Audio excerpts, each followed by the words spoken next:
Alright, so in the previous videos we have talked about the SUID, SGID and the sticky bits. In this video what we will be focusing is I will be discussing the important commands that are very important related to the file permission. So we will be discussing them one by one. Let me just open the terminal from here and start the first command.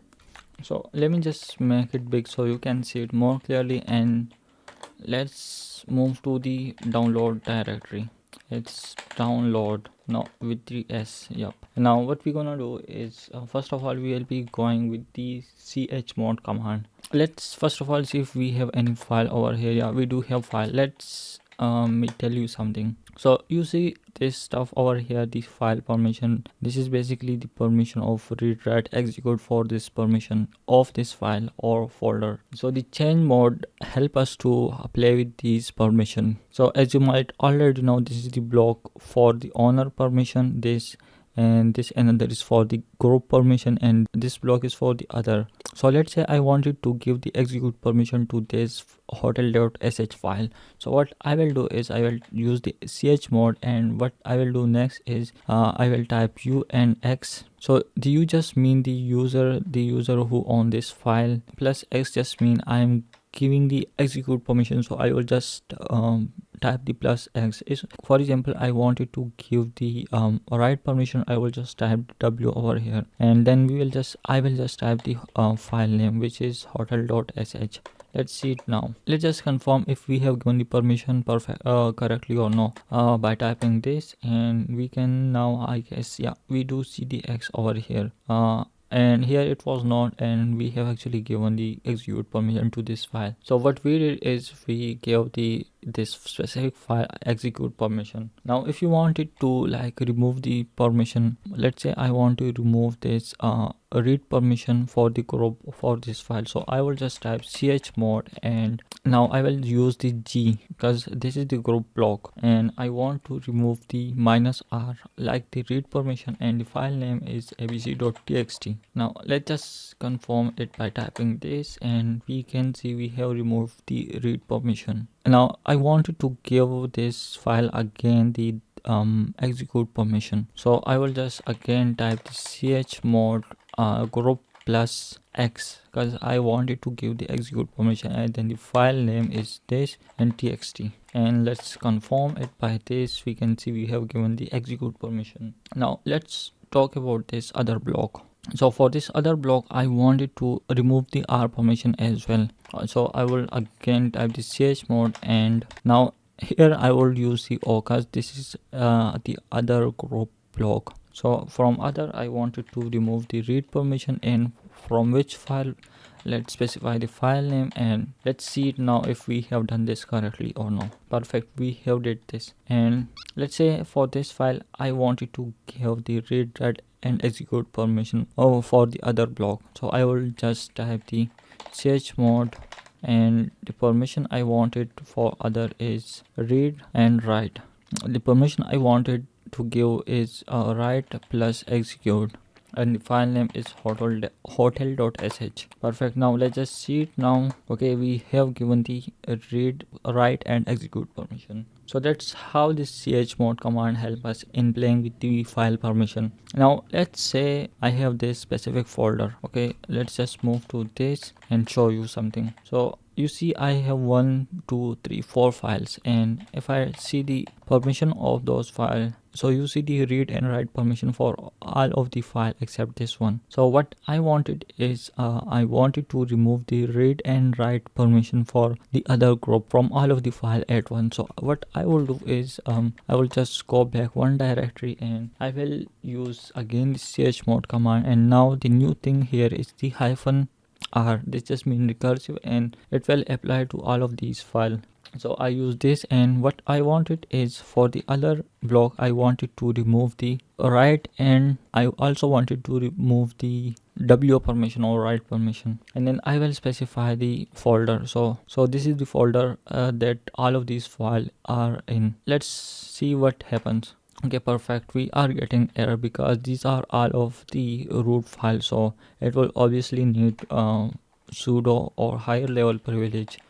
So I will use this, and now let me just enter my password. Okay, let's do it again. Yeah, I think I gave the password over here, and let's see if we remove the write and read permission or no. So let's go to sudo folder and type ls-l. Perfect, the write and read permission is being removed. So that's how you do this stuff. Another command we have is the chmod, which just means change ownership. So let's say for this specific file I wanted to change the from root user to another user. So what I will do is type change on, and I will then type the username of another user that I want to make the owner of this file, which in this case this user, and I will specify the file. Okay, we have to use the sudo, so it will then be perfect.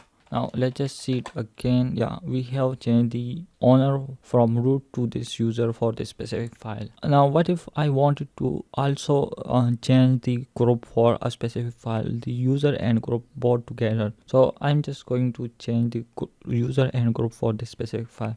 I will type the chown and this user, and okay, 1 second, let me see what groups do I have. So these are all of the groups. So what I'm going to do is ch this user, and I will type the colon. Okay, and I wanted to change this group to this one, or yeah, let's go with this one. So I will just type net dev, and for which file? This is the file a.txt. We need to use the sudo again. Perfect, I guess. Yeah, let's just confirm it. Yeah, perfect, we have changed the user as well as the group as well. If you want to just change the group without changing the user, what you will do is just type the colon and the group you want to change to without mentioning the user, because we are not changing the user. So I will just go with this user scanner, and then the file name is a.txt, right? So now let's just confirm it if we have done this correctly or no.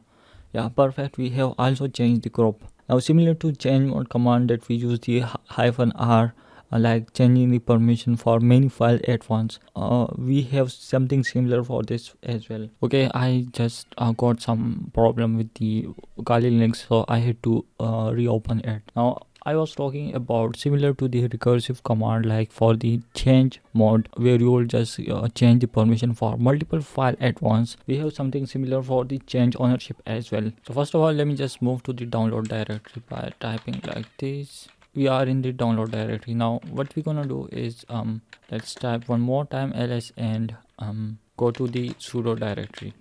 And one more thing is that what I wanted now is using the recursive command -r with the change ownership to change this owner to something else, and as well as the group for all of the file at once. So first of all, let me see what groups do I have by typing this, and it will give me all of the groups. What I wanted is I will change the user from this to a root user, and for the group I will just go with the net dev. So after we're done with this, the this group will be for all of the file.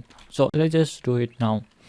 Let me just type two dots. We just move back to one directory to the download, and what I'm going to do is type change on -r and root, because we want to change the owner of this file to root and group to net dev. So like this, and let me just this is the folder we are specifying to. Okay, so because we are changing it to the root user, we will need to add the sudo at first. So sudo like this, and let's just enter the password. Let me redo it now. Yeah, I think we have done this correctly. Let's just move to the sudo directly and type ls-l and check it out. Yes, perfect. You can see for all of the file the user is root and the group is net dev.